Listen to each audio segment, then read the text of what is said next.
बापू की सीख है, सत्य की कभी हार नहीं होती। सत्य से बड़ा कोई हथियार नहीं होता। बापू ने हमेशा हमें सच का साथ देने का पाठ पढ़ाया। लेकिन क्या आपको पता है आखिर किस घटना के बाद महात्मा गांधी ने कभी झूठ ना बोलने की कसम खा ली? आज बापू की जयंती है और हम आपको उस किस्से से रूबरू भी कराते हैं। आज ये बात तो उस वक्त की है जब हमारे बापू स्कूल में पढ़ा करते थे।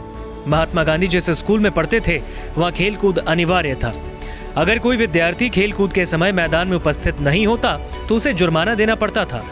गांधी जी को खेल कूद में अधिक रुचि नहीं थी, फिर भी वो नियमित रूप से खेल कूद के लिए समय पर मैदान में पहुंच जाते। उन दिनों समय देखने के लिए घड़ियां कम होती थी, लेकिन बापू अंदाज से समय पर पहुंच जाया करते थे। एक दिन गांधी जी अपने पिता की सेवा में लगे। उस दिन आसमान में बादल छाए हुए थे, इसलिए समय का अंदाजा ही नहीं हो पा रहा था। जब वे स्कूल पहुंचे तो काफी देर हो चुकी थी। खेल कूद का समय निकल गया था। गांधी जी ने देखा कि मैदान खाली है तो वे अपनी कक्षा में लौट आए।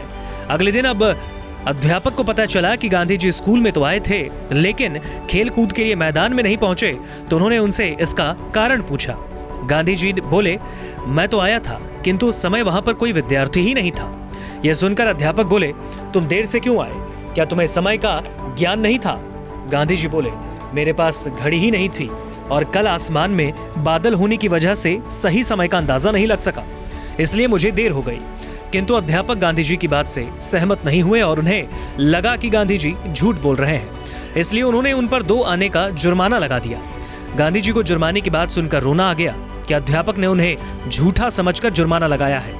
उन्होंने उसी समय निश्चय किया कि आगे से वे कभी भी झूठ नहीं बोलेंगे, साथ ही अपने अंदर बेहतरीन आत्मबल पैदा करेंगे। उन्होंने अपना यह प्रण आजीवन निभाया और सत्य के साथ साथ अहिंसा का भी प्रण वे अंत तक निभाते रहे।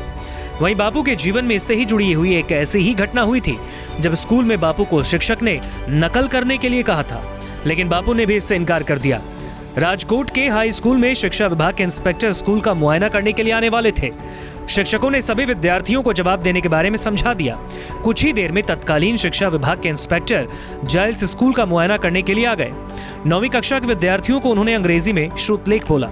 उन्होंने बच्चों को अंग्रेजी में 5 शब्द लिखवाए, उनमें से एक शब्द केटल भी था।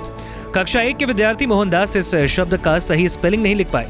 स्कूल के शिक्षक घूम घूम कर सभी बच्चों को कॉपी देख रहे थे और किसी ने गलती तो नहीं की है इसका नजर भी रख रहे थे। सहसा उनकी नजर मोहनदास की कॉपी पर पड़ी तो उन्होंने कैटल शब्द की स्पेलिंग गलत लिखी हुई थी। उन्होंने इशारे से मोहनदास को अन्य विद्यार्थियों की नकल कर स्पेलिंग ठीक करने के लिए कहा, लेकिन मोहनदास ने ऐसा नहीं किया। मोहनदास को छोड़कर अन्य सभी विद्यार्थियों की सभी स्पेलिंग सही पाई गई। अकेले ही मोहनदास ऐसे थे जिन्हें इस परीक्षा में 100% अंक हासिल नहीं हो पाए।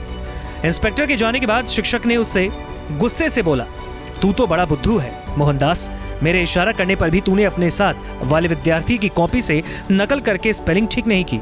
लगता है तुम में अकल ही नहीं। शिक्षक की बात सुनकर मोहनदास ने दृढ़ता से बोला, सर, ऐसा करना धोखा देने और चोरी करने के जैसा है। मैं नकल करके सही उत्तर लिखता तो वो भी तो गलत ही होता। शिक्षक बालक मोहनदास की बात सुनकर हैरान रह गए। उन्हें अपनी गलती का एहसास हुआ और उन्होंने मोहनदास को गले से लगाते हुए कहा कि मोहनदास, तुम आगे चलकर बहुत कामयाब बनोगे। वाकई मोहनदास के शिक्षक की बात सही साबित हुई। वही बालक आगे चलकर महात्मा गांधी के रूप में पहचाने गए। नमस्कार, मैं हूं मानक गुप्ता। अगर आपको हमारा ये वीडियो पसंद आया हो तो इसे लाइक और शेयर जरूर करें और हाँ, हमें सब्सक्राइब और फॉलो करना ना भूलें ताकि आप देश और दुनिया की कोई खबर मिस ना करें। तो जुड़े रहिए हमारे साथ और देखते रहिए न्यूज़ 24।